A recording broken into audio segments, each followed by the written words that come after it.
Hello, my name's Paul Gow. I'm the CEO of Tribeca Resources. Tribeca Resources is a TSX V-listed junior copper explorer. We are working in northern Chile.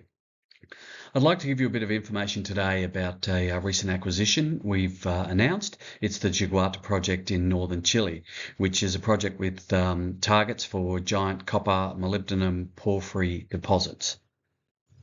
Look, I'm going to make some forward statements, so please be aware of that. Now, where is the project? This is up in the far north of Chile, where there are various porphyry copper clusters located. In the south of this area, you'll see the Chuquicamata and associated deposits. Then further north is the Collahuasi deposit and Quebrada Blanca, and also the Copaquire deposit. And then about another 100 kilometres north is the zone that includes Cerro Colorado, the BHP mine, and various other porphyry deposits.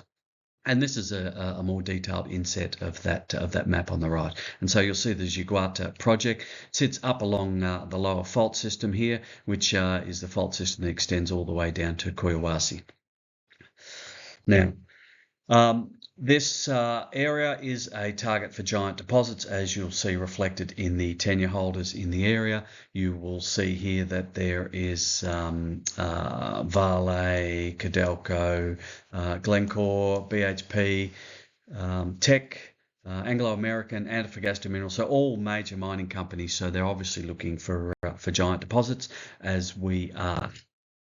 So what does the geology of the deposit look like? It's predominantly this, the ground is predominantly dominated by this MSV unit, which is the Upper Miocene volcanics, and that essentially forms a flat-lying unit over the altered basement, for use of a better term, underneath. And then within this zone, Cernajimin, which is the Chilean Geological Survey, has mapped this very large advanced argillic alteration system through the area. So this is the scale down the bottom. You'll see that is 0 to 10 kilometres, so very large system. Now, when we look in more detail at the detailed mapping, and we'll see, I'll show you where it's from in this area.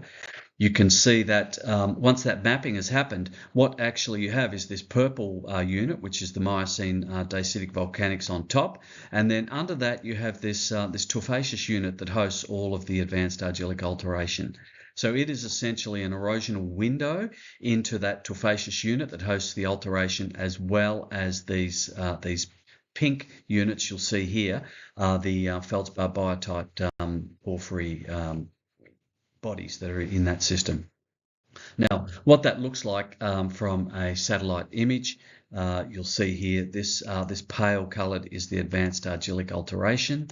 And then along with that are these mapped porphyry units in the altered zone. And then up on top is this darker colour unit, which is the flat-lying, relatively thin Miocene volcanics.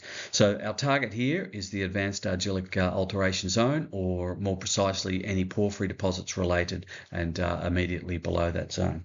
So this is the model that we're working on. It is from the Vale's Onto deposit in Indonesia, and you'll see here essentially what we have is the lithocap sitting on top, which is the silica alteration and the advanced argillic alteration, and then in the red dash underneath is the copper deposit. So that's the sort of model that we're looking for. And just as an example from Chile, here's a couple of quotes from the literature. This is from Silito and Pereiro, 2005. I'll read this. Development of advanced argillic lithocaps as shallow manifestations of porphyry copper formation is now widely accepted throughout the Andes. And that's what we're looking for. Okay. So finally, this is all the data in the area, and it's one of the reasons we got into the project was because of the great geoscience data set that we think is going to be able to allow us to get some drill targets together very rapidly. So there's geological mapping, there's soil and rock chip geochemistry, there's PEMA work has been done, there's some historic drilling from the 90s. You'll see a couple of those drill holes there in the middle. They were shallow 250 to 300 metre RC holes, and there's also been this 1 kilometre line space IP survey, which is a great data set.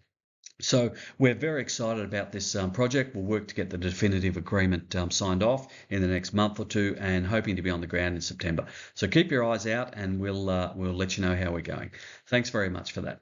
Okay, cheers. Cheers. Bye bye.